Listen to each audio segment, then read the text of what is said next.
અમદાવાદના વિદ્યાર્થી સાથે બનેલી ગંભીર ઘટનાને લઈને વિદ્યાર્થીઓમાં રોષ ફાટી નીકળ્યો છે, જેના વિરોધમાં આજે સુરત શહેરના વ્રતદ્વાર ખાતે અખિલ ભારતીય વિદ્યાર્થી પરિષદ દ્વારા હલ્લાબોલ પ્રદર્શન યોજાયું હતું। પ્રદર્શન દરમિયાન કાર્યકરોએ નારા લગાવ્યા અને જવાબદાર સામે કડક કાર્યવાહી કરવાની માંગણી કરી। વિદ્યાર્થીઓએ સ્પષ્ટ કહ્યું કે જો સમયસર પગલાં નહીં લેવાય તો રાજ્યવ્યાપી આંદોલન તેજ કરવામાં આવશે।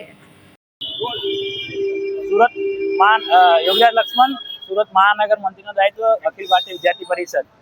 આજ રોજ શિક્ષણ વિભાગને લઈને જે શિક્ષણ પરિસરમાં જે ઘણા સમયથી આપ જોઈ રહ્યા છો કે આપણે કર્ણાવતીમાં જે અમદાવાદમાં જે ઘટના ઘટી એના પછી જે કચ્છમાં જે ઘટના ઘટી એના પછી જૂનાગઢમાં જે ઘટના ઘટી છે, જે વિદ્યાર્થીઓને સેફટીને લઈને જે વારંવાર કંઈ ના કંઈ ઉલ્લેખ આવતું જાય છે, વિદ્યાર્થીઓને સેફટીના કારણે એમને સેફટી નહીં મળતી। આટલું વિદ્યાર્થીઓ જૂનાગઢમાં જે 17 વર્ષના વિદ્યાર્થી એક હોસ્ટેલમાં 4-5 વિદ્યાર્થીઓ મળીને મારી દેવામાં આવે છે। કચ્છમાં જે એક વિદ્યાર્થીને યુનિવર્સિટીના બહાર જ ગળો કાપી દેવામાં આવે છે। પછી અમદાવાદમાં જે ઘટના ઘટી છે જેમાં એક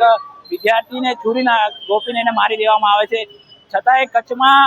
અધ્યાપકના ઉપર વિદ્યાર્થી થકી હાથ ઉપાડી દેવામાં આવે છે, જે આ એક આપણા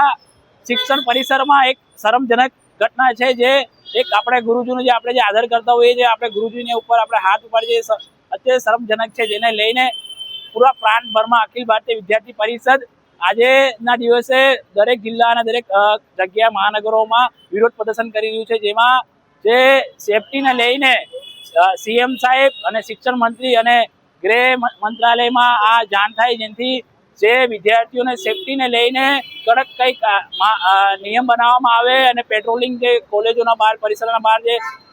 પોલીસ થકી પેટ્રોલિંગ કરવામાં આવે, સીસીટીવી કેમેરા લગાવવામાં આવે અને વિદ્યાર્થી થકી થોડું નુસન્સ ના વધે। જે આપણે